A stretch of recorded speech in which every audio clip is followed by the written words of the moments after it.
Ooh, welcome back, everybody. It is Wednesday. It is October the 22nd, 2025. It's a beautiful early autumn morning. Oh, just turned into the afternoon. It's about 12:05. We got an early delivery today with FedEx. You never know. Their window is usually between 12 and 2. Sometimes it comes 12, 2. You never really know. And today it came at 11:15. So it actually sat outside for a little while, but I'm not worried. The temperature last night was just down to the freezing mark, but my experience has told me that I can be fairly confident with poly-finished guitars. They're very robust and rugged. They don't seem to have any issues when it comes to the cold, unless of course it's extreme cold. And I don't consider, the time of freezing. I mean, again, it was in the back of an uninsulated truck, but I just sense that it'll be fine.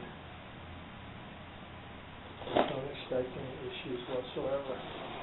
So, today's guitar is what I'm calling, I like to give guitars sort of names.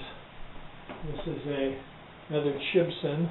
I've been sort of moderately obsessed with these guitars as of late because I've just been having really good luck with them. Again, I wouldn't stretch the bounds of imagination. They're not in any way equal to their namesake counterpart. But in my experience, I would say that they're certainly equal to Epiphones of the price range, and for a much better price. That's been my experience thus far. This is an interesting color of a guitar. Just for the camera's sake, to note that we have a little bit of damage with the styrofoam. Not sure what was going on there. Guess this thing took a bit of a hit at some point. Hopefully there's no damage to the guitar. But we just wanted to make a note of that. Also going to take a picture just so that the folks understand that there was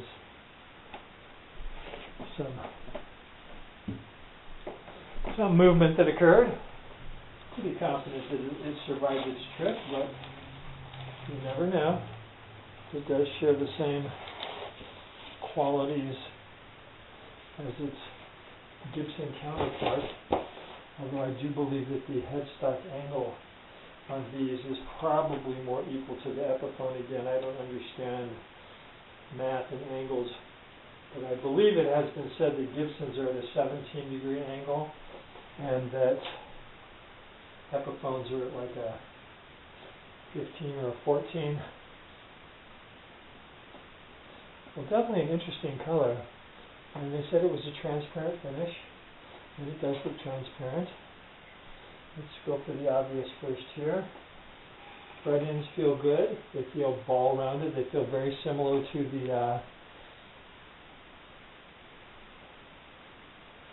the Les Paul that I just got. You can feel the coolness. Okay, so that is missing the plastic. So I'm going to make a note of that.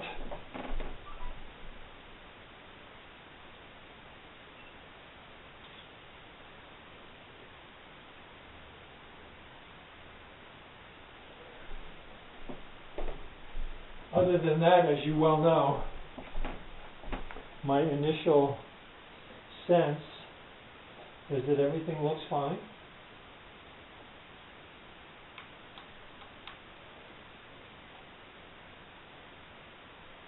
So really, the best thing we can do is go plug it in and play.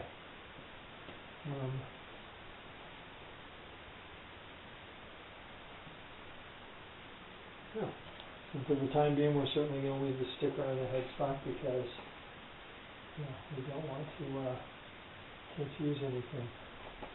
So there you go. It is an interesting color. It doesn't quite look the same on camera, Gibson actually this year on the 2025s is offering some different colors, and again, color is a very subjective thing, but based on what I could see, one of the colors that they're offering on the SGs is this color right here. They call it TV Yellow. I don't know if this is the original TV Yellow. TV Yellow has a bunch of iterations as well. Okay, we're going to go plug it in, take it for a play. When we come back, we will weigh it as well. So we'll be back. Welcome back, everybody. It is still October the 22nd, 2025. It's just a little later in the day. It's about 1 o'clock. So I played this guitar for about a half hour, and I'm just going to give you my quick comment, by the way. I just weighed the guitar, and it comes in at a 6.8, which for an SG is a nice weight, I think. Again, we've done this before. We'll do it again. My first impressions are absolutely mind-blowing. This might be one of the nicest guitars I've ever pulled out of a box. Yeah, and it's interesting too with the wraparound tailpiece and the fixed bridge positions. The intonation to my ear sounds absolutely perfect all the way up and down. The frets are smooth, no scratchiness. There's no buzzing. The tone of the P90s is like very, very good. Very delightful, very clean in a clean mode. Add a little dirt and they really push. The fret ends feel great. They're ball end. I don't know if they're stainless steel. They claim that the fretboard's made out of rosewood. It's a little dark for rosewood. Who knows what it is? Again, for the price, you can't argue. But it just sounds great. It tuned right up. I stretched the strings and it's holding its tune and it feels good. So I will be back, I'm sure, in a day, 2, 3, 4, 5. The only curiosities, like I said, no protective covering on the bridge pickup or the pick guard, and there was no truss rod tool in the box, which is obviously no big deal, but it just makes me wonder if potentially this guitar had been opened at some point in time. Anyways, we will be back with more commentary on, again, I'm calling this a 1961 SG wraparound tailpiece. I don't know if this is the special or the deluxe, or again, it isn't any of those things. It's an imitation, but it's fun. We'll be back. Welcome back, everybody. It is now Friday. It's October the 24th, 2025. As you can see, we have another box here, but I just wanted to make a few more comments about this guitar here, which I'm now officially calling a 63 SG. And the reason why is because the original 61s were Les Paul models. I think halfway into 62 they were still Les Paul models, and Les Paul said, I don't like this guitar, I don't want my name on it. And he separated from the mothership of Gibson, and these officially became SGs. So just for the record, I'm calling it a 63. Of course it's not. It's a 2025, and it's not a Gibson, it's a Chibson. But I just wanted to comment, and you'll notice this is painter's tape. For some reason at the factory, because I emailed the guy, no plastic on the pickup, no plastic on the pick guard, so I just put some painter's tape there for the time being. In case the guitar did have to go back, I didn't want it to have any scratching. But it's not going back. It's a really nice guitar. I can tell you I've owned many guitars over the years. And I've owned Gibsons, and I've owned Epiphones. This is easily as good, if not better, than any Epiphone that I've had. And I'm talking the upper, like the 59 or the Joe Bonamassa Lazarus. Now, clearly, where it's not equal is the quality of the potentiometers, the switch, the tuners, the pickups, and probably the wood. But, the truth of the matter is, other than us guitar nerds, and you know who I mean, the average person who listens to music wouldn't know in a million years. They would know no difference. They would say, it sounds fine to me. So, I'm going to put a period at the end of the sentence and say that this was a good choice. Again, it was sort of odd when I bought this a week ago.